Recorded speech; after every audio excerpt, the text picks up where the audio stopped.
26 ਜਨਵਰੀ ਨੂੰ ਦਿੱਲੀ ਵਿੱਚ ਹੋਈ ਹਿੰਸਾ ਨੂੰ ਲੈ ਕੇ ਹਰ ਕੋਈ ਵੱਖਰੀ ਬਿਆਨਬਾਜ਼ੀਆਂ ਕਰਦਾ ਨਜ਼ਰ ਆ ਰਿਹਾ ਹੈ। ਵਾਹਿਗੁਰੂ ਕਾ ਖਾਲਸਾ ਤੇ ਆਣਾ ਹੀ ਥੱਲੇ ਆ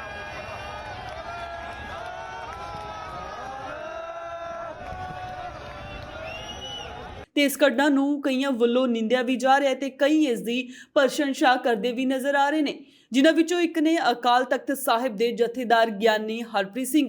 ਅੰਦੋਲਨ ਦੌਰਾਨ ਚੰਗਾ ਹੁੰਦਾ ਹੈ ਉਹਦੇ ਲਈ ਵੀ ਉਹ ਧੰਨਤਾ ਦੇ ਯੋਗ ਮੰਨੇ ਜਾਂਦੇ ਹੈ ਤੇ ਜੇ ਅੰਦੋਲਨ ਦੇ ਦੌਰਾਨ ਕੁਝ ਅਣਸੁਖਾਵੀਆਂ ਘਟਨਾਵਾਂ ਵਾਪਰਦੀਆਂ ਤਾਂ ਉਹਦੀ ਵੀ ਜ਼ਿੰਮੇਵਾਰੀ ਜਿਹੜੀ ਹੈ ਉਹ ਅੰਦੋਲਨ ਦੇ ਆਗੂਆਂ ਨੂੰ ਲੈਣੀ ਪੈਂਦੀ ਹੈ।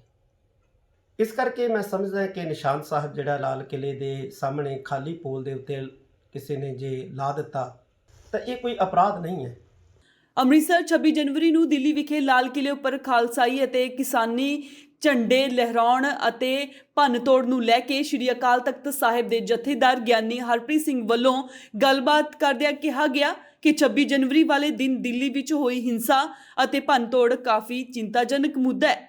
ਇਸ ਦੀ ਜ਼ਿੰਮੇਵਾਰੀ ਖੁਦ ਕਿਸਾਨ ਆਗੂਆਂ ਦੀ ਬਣਦੀ ਸੀ ਕਿ ਉਹ ਇਸ ਸੰਬੰਧੀ ਧਿਆਨ ਦਿੰਦੇ, ਕਿਉਂਕਿ ਜੇਕਰ ਇਸ ਸੰਘਰਸ਼ ਦੀ ਸ਼ਲਾਘਾ ਮੌਕੇ ਵੀ ਕਿਸਾਨ ਭਾਈਚਾਰੇ ਦੀ ਸਰਾਹਨਾ ਕੀਤੀ ਜਾ ਰਹੀ ਹੈ ਤਾਂ ਜੇਕਰ ਇਸ ਸੰਘਰਸ਼ ਦੌਰਾਨ ਕੋਈ ਅਣਸੁਖਾਵੀ ਘਟਨਾ ਵਾਪਰਦੀ ਤਾਂ ਉਸ ਦੀ ਜ਼ਿੰਮੇਵਾਰੀ ਵੀ ਉਹਨਾਂ ਦੀ ਬਣਦੀ ਹੈ ਕਿ ਇਸ ਸੰਘਰਸ਼ ਨੂੰ ਸ਼ਾਂਤਮਈ ਢੰਗ ਨਾਲ ਚਲਾਉਣ ਦੀ ਜ਼ਿੰਮੇਵਾਰੀ ਨਿਭਾਉਣ। ਬਾਕੀ ਜਿਹੜੀ 26 ਜਨਵਰੀ ਵਾਲੇ ਦਿਨ ਦਿੱਲੀ ਦੇ ਲਾਲ ਕਿਲੇ ਤੇ ਖਾਲਸਾਈ ਝੰਡੇ ਨੂੰ ਲੈ ਕੇ ਕਾਫੀ ਬਖੇੜਾ ਚੱਲ ਰਿਹਾ ਹੈ, ਇਹ ਬਿਲਕੁਲ ਨਿਰਮੋਲ ਹੈ। ਅੱਗੇ ਵੀ ਦਿੱਲੀ ਗੁਰਦੁਆਰਾ ਪ੍ਰਬੰਧਕ ਕਮੇਟੀ ਦੇ ਫਤਿਹ ਦਿਵਸ ਮੌਕੇ ਵੀ ਦਿੱਲੀ ਦੇ ਲਾਲ ਕਿਲੇ ਦੀਆਂ ਕੰਧਾਂ ਤੇ ਖਾਲਸਾਈ ਪੋਸਟਰ ਲਗਾਏ ਜਾਂਦੇ ਨੇ। ਇਸ ਤੋਂ ਇਲਾਵਾ ਦਿੱਲੀ ਵਿੱਚ 26 ਜਨਵਰੀ ਦੀ ਪਰੇਡ ਮੌਕੇ ਵੀ ਇੱਕ ਝਾਕੀ ਵਿੱਚ ਧੰਨ ਧੰਨ ਬਾਬਾ ਸਾਹਿਬ ਸ਼੍ਰੀ ਗੁਰੂ ਤੇਗ ਬਹਾਦਰ ਸਾਹਿਬ ਜੀ ਦੀ ਝਾਕੀ ਦੇ ਨਾਲ ਵੀ ਗੁਰਦੁਆਰਾ ਸਾਹਿਬ ਦਾ ਸੁੰਦਰ ਮਾਡਲ ਦੇ ਨਾਲ ਦੀ ਨਿਸ਼ਾਨ ਸਾਹਿਬ ਲਗਾਏ ਗਏ ਸਨ, ਪਰ ਲਾਲ ਕਿਲੇ ਦੇ ਲਗਾਏ ਨਿਸ਼ਾਨ ਸਾਹਿਬ ਦੇ ਝੰਡੇ ਨੂੰ ਖਾਲਿਸਤਾਨ ਦੇ ਨਾਮ ਨਾਲ ਜੋੜ ਕੇ ਬਖੇੜਾ ਖੜਾ ਕਰਨਾ ਜਾਇਜ਼ ਨਹੀਂ ਹੈ। ਨਿਸ਼ਾਨ ਸਾਹਿਬ ਇੱਕ ਧਾਰਮਿਕ ਨਿਰੋਲ ਪਵਿੱਤਰ ਨਿਸ਼ਾਨ ਜਿਸ ਦੀ ਛਤਰ ਛਾਇਆ ਵਿੱਚ ਸਮਾਜ ਦੀ ਭਲਾਈ ਅਤੇ ਸਰਬਤ ਦੇ ਭਲੇ ਦੇ ਕਾਰਜ ਹੁੰਦੇ ਨੇ, ਤੇ ਜੇਕਰ ਕਿਸੇ ਨੌਜਵਾਨ ਨੇ ਲਾਲ ਕਿਲੇ ਤੇ ਖਾਲੀ ਪਏ ਖੰਭੇ ਤੇ ਖਾਲਸਾਈ ਨਿਸ਼ਾਨ ਸਾਹਿਬ ਲਗਾਇਆ ਤਾਂ ਇਹ ਕੋਈ ਜ਼ੁਰਮ ਨਹੀਂ ਹੈ। ਕੁਝ ਸ਼ਰਾਰਤੀ ਤੱਤਾਂ ਕਾਰਨ ਕੁਝ ਭੋਲੇ ਭਾਲੇ ਲੋਕ, ਨਿਰਦੋਸ਼ ਲੋਕ ਹਰ ਵਾਰ ਨਾਜਾਇਜ਼ ਹੀ ਸਜ਼ਾ ਦੇ ਭਾਗੀ ਬਣਦੇ ਨੇ ਅਤੇ ਇਹ ਹੁਣ ਕਿਸਾਨ ਜਥੇਬੰਦੀਆਂ ਦੇ ਆਗੂਆਂ ਨੂੰ ਚਾਹੀਦਾ ਹੈ ਕਿ ਉਹ ਮੁੜ ਤੋਂ ਇਸ ਸੰਘਰਸ਼ ਨੂੰ ਸੁਚੱਜੇ ਢੰਗ ਨਾਲ ਚਲਾਉਣ ਅਤੇ ਸਰਕਾਰਾਂ ਨੂੰ ਵੀ ਚਾਹੀਦਾ ਹੈ ਕਿ ਉਹ ਇਸ ਸੰਘਰਸ਼ ਪ੍ਰਤੀ ਸੁਚੇਤ ਹੁੰਦਿਆਂ ਜਲਦ ਫੈਸਲਾ ਲੈਣ ਤਾਂ ਜੋ ਇਸ ਸੰਘਰਸ਼ ਨੂੰ ਲੈ ਕੇ ਦਿੱਲੀ ਦੇ ਬਾਰਡਰ ਤੇ ਕਈ ਮਹੀਨਿਆਂ ਤੋਂ ਬੈਠੇ ਕਿਸਾਨ ਆਪਣੇ ਘਰਾਂ ਵਿੱਚ ਆਪਣੇ ਪਰਿਵਾਰਕ ਮੈਂਬਰਾਂ ਦੇ ਵਿੱਚ ਜਾ ਸਕਣ ਅਤੇ ਅੰਤ ਵਿੱਚ ਅਸੀਂ ਵਾਹਿਗੁਰੂ ਅੱਗੇ ਇਹੋ ਅਰਦਾਸ ਕਰਦੇ ਹਾਂ ਕਿ ਇਸ ਕਿਸਾਨੀ ਸੰਘਰਸ਼ ਵਿੱਚ ਬੈਠੇ ਸਿੱਖਾਂ, ਕਿਸਾਨਾਂ ਤੇ ਹਰ ਵਰਗ ਦੇ ਲੋਕਾਂ ਨੂੰ ਸਿਹਤਯਾਬ ਰੱਖਣ ਅਤੇ ਉਹ ਚੜ੍ਹਦੀ ਕਲਾ ਵਿੱਚ ਰਹਿਣ। ਵਾਹਿਗੁਰੂ ਜੀ ਕਾ ਖਾਲਸਾ, ਵਾਹਿਗੁਰੂ ਜੀ ਕੀ ਫਤਿਹ। ਲੰਬੇ ਸਮੇਂ ਤੋਂ ਭਾਰਤ ਦੇ ਕਿਸਾਨਾਂ ਵੱਲੋਂ 3 ਖੇਤੀਬਾੜੀ ਬਿੱਲਾਂ ਨੂੰ ਲੈ ਕੇ ਵੱਡਾ ਅੰਦੋਲਨ ਕੀਤਾ ਜਾ ਰਿਹਾ ਹੈ। 26 ਜਨਵਰੀ ਨੂੰ ਕੁਝ ਦਿੱਲੀ ਦੇ ਵਿੱਚ ਅਣਸੁਖਾਵੀਆਂ ਘਟਨਾਵਾਂ ਵਾਪਰੀਆਂ ਤੇ ਉਹਨਾਂ ਅਣਸੁਖਾਵੀਆਂ ਘਟਨਾਵਾਂ ਨੇ ਅੰਦੋਲਨ ਨੂੰ ਢਾਹ ਲਾਉਣ ਦਾ ਵੀ ਕੰਮ ਕੀਤਾ। ਇਸ ਗੱਲ 'ਚ ਕੋਈ ਸ਼ੱਕ ਨਹੀਂ ਹੈ। ਅੰਦੋਲਨ ਨੂੰ ਜ਼ਾਬਤੇ 'ਚ ਰੱਖਣ ਦੀ ਜ਼ਿੰਮੇਵਾਰੀ ਜਿਹੜੀ ਹੈ ਉਹ ਅੰਦੋਲਨ ਦੀ ਅਗਵਾਈ ਕਰ ਰਹੇ ਆਗੂਆਂ ਦੀ ਹੁੰਦੀ ਹੈ। ਅੰਦੋਲਨ ਦੌਰਾਨ ਚੰਗਾ ਹੁੰਦਾ ਹੈ ਉਹਦੇ ਲਈ ਵੀ ਆਗੂ ਜਿਹੜੇ ਹੈ ਉਹ ਧੰਨਤਾ ਦੇ ਯੋਗ ਮੰਨੇ ਜਾਂਦੇ ਹੈ, ਸਲਾਹੁਣ ਦੇ ਯੋਗ ਮੰਨੇ ਜਾਂਦੇ ਹੈ ਤੇ ਜੇ ਅੰਦੋਲਨ ਦੇ ਦੌਰਾਨ ਕੁਝ ਅਣਸੁਖਾਵੀਆਂ ਘਟਨਾਵਾਂ ਵਾਪਰਦੀਆਂ ਤਾਂ ਉਹਦੀ ਵੀ ਜ਼ਿੰਮੇਵਾਰੀ ਜਿਹੜੀ ਹੈ ਉਹ ਅੰਦੋਲਨ ਦੇ ਆਗੂਆਂ ਨੂੰ ਲੈਣੀ ਪੈਂਦੀ ਹੈ। ਦਿੱਲੀ ਦੇ ਵਿੱਚ 26 ਜਨਵਰੀ ਨੂੰ ਲਾਲ ਕਿਲੇ ਦੇ ਸਾਹਮਣੇ ਜੋ ਕੁਝ ਹੋਇਆ, ਪੁਲਿਸ ਨੇ ਕਿਸਾਨਾਂ ਨੂੰ ਕੁੱਟਿਆ ਜਾਂ ਕਿਸਾਨਾਂ ਨੇ ਪੁਲਿਸ ਦੇ ਉੱਤੇ ਜਿਹੜਾ ਹੈ ਹੱਥ ਚੁੱਕਿਆ, ਜਿਵੇਂ ਕਿ ਵੀਡੀਓ ਦੇ ਵਿੱਚ ਦੇਖਿਆ ਜਾ ਰਿਹਾ ਹੈ। ਇਹ ਹਿੰਸਾ, ਮਾਰ-ਕੁੱਟ, ਭੰਨ-ਤੋੜ ਇਹਦੇ ਨਾਲ ਸਹਿਮਤ ਨਹੀਂ ਹੋਇਆ ਜਾ ਸਕਦਾ। ਇਹ ਮੰਦਭਾਗੀਆਂ ਘਟਨਾਵਾਂ ਨੇ, ਪਰ ਸੁਣਨ ਵਿੱਚ ਆ ਰਿਹਾ ਹੈ ਕਿ ਲਾਲ ਕਿਲੇ ਦੇ ਸਾਹਮਣੇ ਖਾਲੀ ਪੋਲ ਦੇ ਉੱਤੇ ਇੱਕ ਨਿਸ਼ਾਨ ਸਾਹਿਬ ਚਲਾਉਣ ਨੂੰ ਲੈ ਕੇ ਬੜਾ ਵਾਵੇੜਾ ਜਿਹੜਾ ਹੈ ਉਹ ਮਚਾਇਆ ਜਾ ਰਿਹਾ। ਇਹ ਬਿਲਕੁਲ ਨਿਰਮੂਲ ਹੈ। ਦਿੱਲੀ ਦੇ ਵਿੱਚ ਜਦੋਂ ਸਿੱਖ ਗੁਰਦੁਆਰਾ ਪ੍ਰਬੰਧਕ ਕਮੇਟੀ ਦਿੱਲੀ ਦੀ ਫਤਿਹ ਦਿਵਸ ਮਨਾਉਂਦੀ ਹੈ, ਹਰ ਸਾਲ ਹੀ ਮਨਾਇਆ ਜਾਂਦਾ। ਪਿਛਲੇ ਸਾਲ ਕਰੋਨਾ ਵਾਇਰਸ ਕਾਰਨ ਨਹੀਂ ਮਨਾਇਆ ਗਿਆ, ਤਾਂ ਉਦੋਂ ਵੀ ਖਾਲਸਾਈ ਨਿਸ਼ਾਨ ਜਿਹੜੇ ਨੇ, ਜੋ ਸਾਡੇ ਧਰਮ ਦੇ ਨਿਸ਼ਾਨ ਹੈ, ਉਹ ਉੱਥੇ ਲਾਲ ਕਿਲੇ ਦੀਆਂ ਕੰਧਾਂ ਦੇ ਉੱਤੇ ਲਗਾਏ ਜਾਂਦੇ।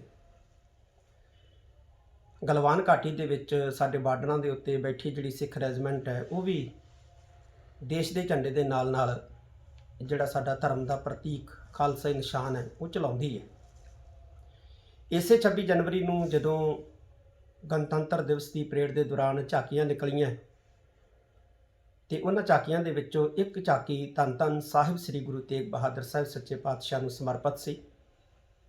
ਗੁਰਦੁਆਰਾ ਸਾਹਿਬ ਦੀ ਬਹੁਤ ਖੂਬਸੂਰਤ ਇਮਾਰਤ ਬਣਾਈ ਹੈ, ਤੇ ਉਹਦੇ ਸਾਹਮਣੇ ਵੀ 2 ਖਾਲਸਾਈ ਨਿਸ਼ਾਨ ਜਿਹੜੇ ਹੈ ਉਹ ਲਗਾਏ ਗਏ। ਖਾਲਸਾਈ ਨਿਸ਼ਾਨਾਂ ਨੂੰ, ਜਿਹੜੇ ਸਾਡੇ ਧਰਮ ਦੇ ਨਿਸ਼ਾਨ ਹੈ, ਇਹਨਾਂ ਨੂੰ ਖਾਲਿਸਤਾਨ ਦੇ ਨਿਸ਼ਾਨ ਕਹਿ ਕੇ ਭੰਡਣਾ ਇਹ ਕਿਸੇ ਵੀ ਢੰਗ ਦੇ ਨਾਲ ਜਾਇਜ਼ ਨਹੀਂ ਹੈ। ਨਿਸ਼ਾਨ ਸਾਹਿਬ ਜਿੱਥੇ ਵੀ ਕਿਤੇ ਸੁਸ਼ੋਭਿਤ ਹੁੰਦਾ ਹੈ, ਚਾਹੇ ਗੁਰਦੁਆਰਾ ਸਾਹਿਬ ਦੇ ਵਿੱਚ ਹੋਵੇ, ਕਿਸੇ ਨੇ ਮੋਟਰਸਾਈਕਲ ਤੇ ਲਾਇਆ ਹੋਵੇ, ਕਿਸੇ ਨੇ ਲੰਗਰ ਜਿੱਥੇ ਵਰਤਾਇਆ ਜਾਂਦਾ ਉੱਥੇ ਲਾਇਆ ਹੋਵੇ, ਇਹ ਤਾਂ ਇੱਕ ਮਹੱਤਵ ਹੈ। ਇਸ ਜ਼ਿੰਮੇਵਾਰੀ ਦਾ ਅਹਿਸਾਸ ਕਰਾਉਂਦਾ ਹੈ ਕਿ ਇਹ ਅਸਥਾਨ ਜਿਹੜਾ ਐਸਾ ਹੈ ਜਿੱਥੇ ਅਧਰਮ ਲਈ, ਪਾਪ ਲਈ ਕੋਈ ਜਗ੍ਹਾ ਨਹੀਂ ਹੈ। ਇੱਥੇ ਨਿਆਸਰੇ ਨੂੰ ਆਸਰਾ ਮਿਲੇਗਾ, ਭੁੱਖੇ ਨੂੰ ਰਿਜ਼ਕ ਮਿਲੇਗਾ, ਨੰਗੇ ਨੂੰ ਵਸਤਰ ਮਿਲਣਗੇ, ਬਿਮਾਰ ਨੂੰ ਦਵਾਈ ਮਿਲੇਗੀ, ਔਰ ਜਿਹਦੇ ਕੋਲੇ ਰਹਿਣ ਵਾਸਤੇ ਕੋਈ ਸਥਾਨ ਨਹੀਂ ਹੈ ਉਹਨੂੰ ਰਹਿਣ ਵਾਸਤੇ ਜਗ੍ਹਾ ਮਿਲੇਗੀ। ਇਹ ਅਹਿਸਾਸ ਨਿਸ਼ਾਨ ਸਾਹਿਬ ਸਾਡਾ ਕਰਵਾਉਂਦਾ ਹੈ। ਇਸ ਕਰਕੇ ਮੈਂ ਸਮਝਦਾ ਕਿ ਨਿਸ਼ਾਨ ਸਾਹਿਬ ਜਿਹੜਾ ਲਾਲ ਕਿਲੇ ਦੇ ਸਾਹਮਣੇ ਖਾਲੀ ਪੋਲ ਦੇ ਉੱਤੇ ਕਿਸੇ ਨੇ ਜੇ ਲਾ ਦਿੱਤਾ, ਨਿਸ਼ਾਨ ਸਾਹਿਬ ਕਹਿ ਲਓ, ਉਹਨੂੰ ਝੰਡੀ ਕਹਿ ਲਓ, ਕਿਉਂਕਿ ਸਾਡੇ ਜਿਹੜੇ ਹੈ ਕਈ ਵੀਰ ਜਿਹੜੇ ਹੈ ਸੜਕਾਂ ਦੇ ਕਿਨਾਰੇ ਝੰਡੀਆਂ ਵੀ ਲਾਉਂਦੇ ਆ ਜਦੋਂ ਨਗਰ ਕੀਰਤਨ ਜਿਹੜਾ ਹੈ ਉਹ ਗੁਜ਼ਰਦਾ ਹੈ ਜਿਨ੍ਹਾਂ ਰਾਹਾਂ ਤੋਂ, ਜਿਨ੍ਹਾਂ ਸੜਕਾਂ ਤੋਂ।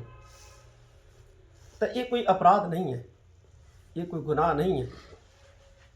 ਇਸ ਕਰਕੇ ਇਸ ਨੂੰ ਜਿਹੜਾ ਹੈ ਲੈ ਕੇ ਭੰਡੀ ਪ੍ਰਚਾਰ ਕਰਨਾ ਇਹ ਕਿਸੇ ਵੀ ਢੰਗ ਦੇ ਨਾਲ ਵਾਜਬ ਨਹੀਂ ਮੰਨਿਆ ਜਾ ਸਕਦਾ। ਹਮੇਸ਼ਾ ਹੀ ਭੀੜਾਂ ਦੇ ਵਿੱਚ ਅਕਸਰ ਹੀ ਜਦੋਂ ਇਸ ਤਰ੍ਹਾਂ ਦੀਆਂ ਘਟਨਾਵਾਂ ਵਾਪਰਦੀਆਂ ਤੇ ਜਿਹੜੇ ਦੋਸ਼ੀ ਹੁੰਦੇ ਆ, ਜ਼ਿੰਮੇਵਾਰ ਹੁੰਦੇ ਆ, ਭੰਨ ਤੋੜ ਕਰਨ ਵਾਲੇ, ਉਹ ਹਮੇਸ਼ਾ ਬਚ ਨਿਕਲਦੇ ਆ, ਤੇ ਜਿਹੜੇ ਇਨੋਸੈਂਟ ਹੁੰਦੇ ਆ, ਜਿਹੜੇ ਨਿਰਦੋਸ਼ ਹੁੰਦੇ ਆ, ਉਹ ਹਮੇਸ਼ਾ ਜਿਹੜਾ ਗ੍ਰਿਫਤਾਰ ਕਰ ਲਏ ਜਾਂਦੇ ਆ, ਫੜ ਲਏ ਜਾਂਦੇ ਆ। ਤਾਂ 26 ਜਨਵਰੀ ਨੂੰ ਵੀ ਕੁਝ ਐਸਾ ਹੀ ਹੋਇਆ। ਬਹੁਤ ਸਾਰੇ ਇਨੋਸੈਂਟ ਜਿਹੜੇ ਨੇ, ਨਿਰਦੋਸ਼ ਜਿਹੜੇ ਨੇ, ਉਹ ਵੀ ਫੜੇ ਗਏ। ਤਾਂ ਇਹ ਮੰਦਭਾਗਾ ਵਰਤਾਰਾ ਹੈ। ਜੋ ਕੁਝ 26 ਜਨਵਰੀ ਨੂੰ ਹੋਇਆ ਉਹ ਨਹੀਂ ਹੋਣਾ ਚਾਹੀਦਾ ਸੀ। ਅੰਦੋਲਨ ਦੇ ਆਗੂਆਂ ਨੂੰ ਹੁਣ ਅੰਦੋਲਨ ਨੂੰ ਜ਼ਾਬਤੇ ਦੇ ਵਿੱਚ ਰੱਖਣ ਵਾਸਤੇ ਜਿਹੜੀ ਬਿਆਨਬਾਜ਼ੀ ਹੈ ਇੱਕ ਦੂਸਰੇ ਦੇ ਖਿਲਾਫ ਕੀਤੀ ਜਾਂਦੀ, ਇਹਨੂੰ ਬੰਦ ਕਰਕੇ ਜਿਹੜਾ ਹੈ ਸੂਝ ਸਮਝ ਦੇ ਨਾਲ ਚੱਲਣ ਦੀ ਵਧੇਰੇ ਲੋੜ ਹੈ, ਸ਼ਾਂਤੀ ਨਾਲ ਚੱਲਣ ਦੀ ਵਧੇਰੇ ਲੋੜ ਹੈ। ਤੇ ਮਸਲੇ ਦਾ ਹੱਲ ਜਿਹੜਾ ਉਹ ਗੱਲਬਾਤ ਰਾਹੀਂ ਹੋਣਾ ਹੈ। ਇੱਕ ਕਦਮ ਸਰਕਾਰ ਪਿੱਛੇ ਹਟੇ ਤੇ ਇੱਕ ਕਦਮ ਜਿਹੜਾ ਹੈ ਉਹ ਸਾਨੂੰ ਵੀ ਜੇ ਪਿੱਛੇ ਹਟਣਾ ਪੈਂਦਾ ਹੈ, ਤੇ ਇਹਦੇ ਵਿੱਚ ਸਿਆਣਪ ਹੀ ਹੈ, ਕੋਈ ਮਾੜੀ ਗੱਲ ਨਹੀਂ ਹੈ।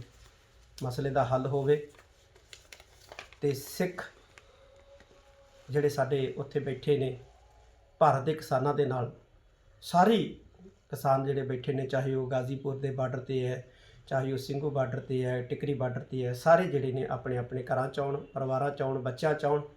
ਅਕਾਲ ਪੁਰਖ ਅੱਗੇ ਅਰਦਾਸ ਵੀ ਹੈ ਕਿ ਸੱਚੇ ਪਾਤਸ਼ਾਹ ਸਾਡੇ ਸਾਰੇ ਹੀ ਅੰਦੋਲਨ ਦੇ ਵਿੱਚ ਸ਼ਾਮਲ ਜਿਹੜੇ ਕਿਸਾਨ ਨੇ, ਇਹਨਾਂ ਨੂੰ ਸੁਮੱਤ ਵੀ ਬਖਸ਼ੇ, ਹੌਸਲਾ ਵੀ ਬਖਸ਼ੇ। ਮੈਂ ਇੱਕ ਵਾਰੀ ਫਿਰ ਕਹਿਣਾ ਚਾਹਾਂਗਾ ਕਿ ਮਸਲੇ ਦਾ ਹੱਲ ਜਿਹੜਾ ਉਹ ਗੱਲਬਾਤ ਰਾਹੀਂ ਹੀ ਹੋਣਾ ਹੈ, ਤੇ ਗੱਲਬਾਤ ਦੇ ਜਿਹੜੇ ਬਦਲ ਹੈ ਉਹ ਖੁੱਲ੍ਹੇ ਰੱਖੇ ਜਾਣੇ ਚਾਹੀਦੇ ਨੇ, ਤੇ ਜਿੱਦ ਜਿਹੜੀ ਹੈ ਉਹਨੂੰ ਛੱਡ ਦੇਣਾ ਚਾਹੀਦਾ ਹੈ, ਤਾਂ ਕਿ ਮਸਲੇ ਦਾ ਸੁਖਾਵਾਂ ਹੱਲ ਹੋਵੇ ਤੇ ਅਸੀਂ ਆਪਣੇ ਆਪਣੇ ਘਰੇ ਆਈਏ। ਵਾਹਿਗੁਰੂ ਜੀ ਕਾ ਖਾਲਸਾ, ਵਾਹਿਗੁਰੂ ਜੀ ਕੀ ਫਤਿਹ। ਅੰਮ੍ਰਿਤਸਰ ਤੋਂ ਹਰਜੀਤ ਗਰੇਵਾਲ, ਇੰਡੋਜ਼ ਟੀਵੀ, ਆਸਟ੍ਰੇਲੀਆ।